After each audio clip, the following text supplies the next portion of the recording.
नमस्कार, आप देख रहे हैं न्यूज नेशन और मैं हूं आपके साथ पंकज मिश्रा। इस वक्त की बड़ी खबर रूस और यूक्रेन युद्ध से सामने आ रही है, जहां एक बार फिर हालात बेहद खतरनाक होते नजर आ रहे हैं। रूस ने यूक्रेन की राजधानी कीव, खार्किव, ओडेसा पर बड़ा हवाई हमला किया है। आंकड़े चौंकाने वाले, 6 बैलिस्टिक मिसाइल, 6 क्रूज मिसाइल और 131 ड्रोन यानी आसमान में एक साथ मौत की बारिश। इन हमलों में 2 लोगों की मौत हुई और करीब 20 से ज्यादा लोग घायल बताए जा रहे हैं। सबसे ज्यादा असर कीव में देखा गया, जहां 11 लोग घायल हुए। ओडिशा में 2 लोगों की जानें चली गई और खार्किव में भी कई लोग घायल हुए। हालात ऐसे हैं कि यूक्रेन की एयर डिफेंस सिस्टम पर भी सवाल उठने लगे, क्योंकि इंटरसेप्ट मिसाइलों की कमी के चलते यूक्रेन सिर्फ 2 मिसाइल ही रोक पाया।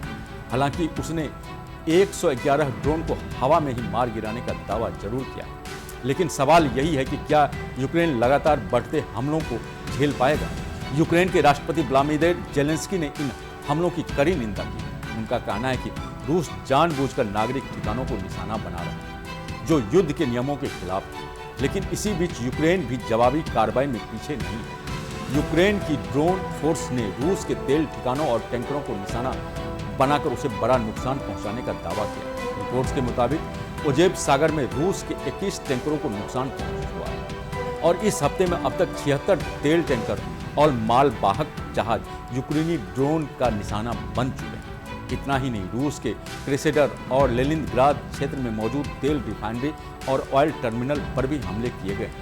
यानी युद्ध अब सिर्फ जमीन या आसमान तक सीमित नहीं है, बल्कि ऊर्जा सप्लाई को भी निशाना बनाया जा रहा है, जिससे रूस पर आर्थिक दबाव बढ़ाया जा सके। इस पूरे घटनाक्रम में एक और बड़ा पहलू सामने आ रहा है।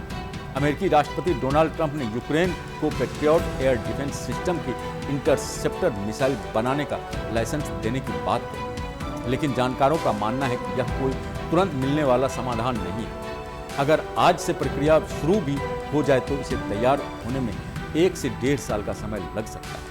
यानी तब तक यूक्रेन को रूस के ऐसे ही खतरनाक हमलों का सामना करना पड़ेगा। साथ ही साथ यह भी साफ नहीं है कि सिर्फ इंटरसेप्टर मिसाइल बनाने की अनुमति दी जाएगी या पूरे डिफेंस सिस्टम, क्योंकि पूरा सिस्टम तैयार करना, उसकी तकनीक हासिल करना कई सालों का काम है। ऐसे में यूक्रेन के सामने सबसे बड़ी चुनौती यही है कि वह मौजूदा संसाधनों के साथ खुद को कैसे सुरक्षित रखे। कुल मिलाकर रूस और यूक्रेन के बीच युद्ध अब और ज़्यादा खतरनाक और लंबा होता जा रहा है।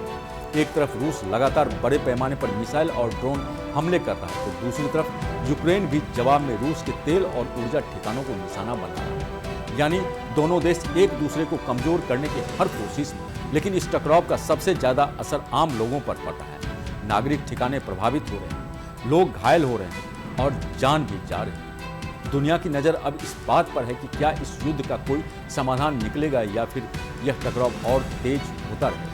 क्योंकि अगर हालात ऐसे ही बने रहे तो इसका असर सिर्फ इन 2 देशों तक सीमित नहीं रहेगा, बल्कि पूरी दुनिया की सुरक्षा और अर्थव्यवस्था पर भी पड़ेगा। इस खबर पर आपकी क्या राय है, हमें जरूर बताएं। देखते रहिए न्यूज नेशन। नमस्कार। आपके मोबाइल पर तुरंत आएगी ब्रेकिंग न्यूज। स्क्रीन पर सबसे पहले दिखेगी बड़ी खबर। देश दुनिया की हर खबर एक जगह। अब आपके मोबाइल पर तुरंत फटाफट इंस्टॉल कीजिए न्यूज नेशन ऐप और रखिए खुद को अपडेट।